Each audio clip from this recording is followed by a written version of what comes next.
Ghana's Supreme Court is about to decide a very fascinating question of law.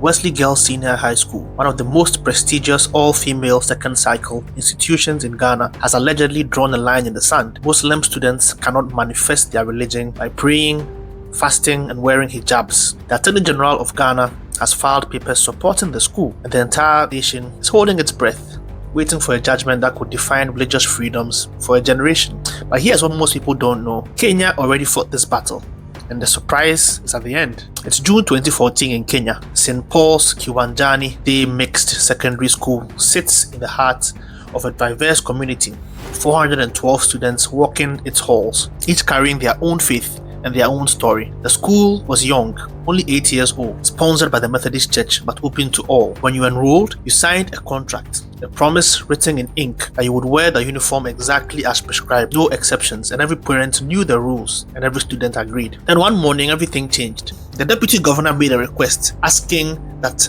Muslim girls be allowed to wear hijabs and to wear white trousers under their skirts. It seemed like such a small thing, a simple accommodation. But within days, some girls appeared at the school, adorned in their hijabs and trousers, in defiance of the uniform code that everybody had signed. And just like that, the fragile peace at the school began to crack. The school authorities did what they had to do. They enforced the rules. The uniform policy was, after all, uniform. But the Muslim students weren't backing down. Protests erupted. Window panes were shattered. Teachers found themselves face to face with students demanding change. And Christian classmates were caught in the crossfire of a conflict that they never asked for. The Muslim students marched out in a wave of defiance and headed straight to the district education officer's office, seeking allies in their fight. 3 months of tension passed before anyone tried to fix what was broken. The director of education called a meeting, bringing together the school board, the PTA, and reps from the Methodist Church. 22 people gathered in that room to vote on the future of their school. The votes were counted. 18 voted against allowing the hijab, and 3 were in favor. One person suggested a compromise that the girls be allowed to wear longer skirts. The decision was clear, democratic, and final.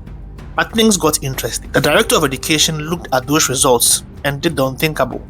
He ignored the majority decision and issued a directive that hijab and trousers should be worn. The principal who stood firm on the policy was transferred. He was gone just like that. And the Methodist Church found itself watching its school slip from its grasp. Its authority had been undermined by a government official. The Methodist Church would allege that one director whispered a warning that if hijab was not allowed, there would be complete bloodshed. The Methodist Church in Kenya was not going to take this lying down, and they sued. They dragged the Teacher Services Commission and the education directors to the High Court.